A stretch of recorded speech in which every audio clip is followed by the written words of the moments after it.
अखिलेश का दलित कार्ड हुआ फेल, राणा सांघा का अपमान। अखिलेश आए कटघरे में, मायावती ने पकड़ी अखिलेश की चालाकी।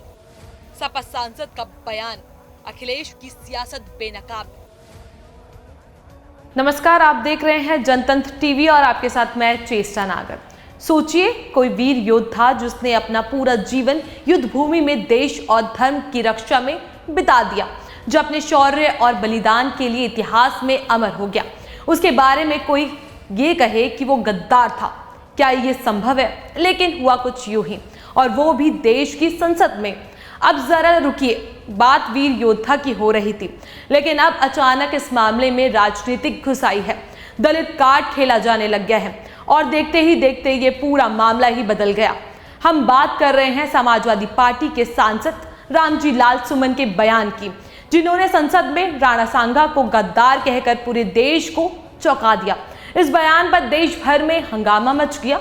लोग सड़कों पर उतर आए, विरोध प्रदर्शन शुरू करने लग गए। लेकिन जब सपा सांसद के घर पर भीड़ पहुंची तो अखिलेश यादव ने तुरंत बचाव में उतरकर नया खेल ही खेल दिया।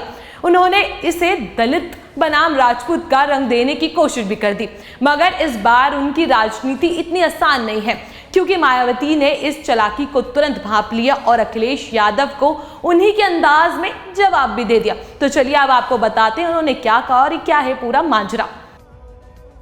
उत्तर प्रदेश की राजनीति में एक नया मोड़ तब आया जब समाजवादी पार्टी के सांसद रामजी लाल सुमन ने संसद में राजपूत योद्धा राणा सांघा को गद्दार कह दिया। एक तो ये बीजेपी के लोगों का तकिया कलाम हो गया है सभापति महोदय कि मुसलमान इनमें बाबर का डीएनए है। उप सभापति महोदय मैं जानना चाहूंगा कि बाबर का डीएनए मुसलमान में है। हिंदुस्तान का मुसलमान तो बाबर को अपना आदर्श मानता नहीं है, वो तो मोहम्मद साहब को अपना आदर्श मानता है, सूफी संतों की परंपरा को अपना आदर्श मानता है। लेकिन सभापति महोदय मैं जानना चाहूंगा कि बाबर को लाया कौन? बाबर को इब्राहिम लोदी को हराने के लिए राणा सांघा लाया था। तो मुसलमान तो बाबर की औलाद हैं और तुम गद्दार राणा सांघा की औलाद हो, ये हिंदुस्तान में तय हो जाना चाहिए। अगर बाबर की तो आलोचना करते हैं, राणा सांघा की आलोचना नहीं करते। सभापति महोदय ये बयान सुनते ही पूरे देश में आक्रोश फैल गया।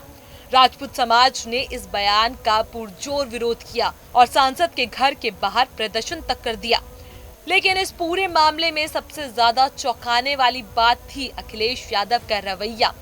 जी हाँ, उन्होंने अपने सांसद के बयान की निंदा करने के बजाय इसे दलितों के खिलाफ साजिश करार दे दिया। ये भारतीय जनता पार्टी ने जो संस्कृति शुरू की है, ये पुरानी बातों को कहें, पुरानी बातों से कहीं न कहीं अपने हिसाब से इतिहास को पढ़ें, इतिहास को बताएं। दुख है इस बात का कि जो भारतीय जनता पार्टी ने ये परंपरा शुरू की है, ये इतिहास अपनी मानसिकता से, अपने पॉलिटिकल लाभ से पढ़ें। उसी में बहुत सारे लोग कह रहे हैं कि पुरानी इतिहास की किताबें जो उठाई हैं, मान लो गूगल आप कर लें, क्या क्या इतिहास लिखा हुआ है, यूट्यूब आप उठा लें, क्या क्या इतिहास लिखा है। ये तो सरकार की जिम्मेदारी बनती है, और ये सरकार तो वो है जो नाम बदलती है, इतिहास बदलती है। ये रामजी सुमन जी पे इसलिए अटैक हुआ कि एक तो वो दलित है और दलित होने की वजह से उन पर अटैक। अब सवाल ये उठता है कि क्या समाजवादी पार्टी ने जानबूझकर एक दलित नेता से ये विवादित बयान दिलवाया ताकि बाद में इसे जातिगत रंग दिया जा सके? अखिलेश यादव के इस दलित कार्ड को भांपने में मायावती को जरा भी देर नहीं लगी।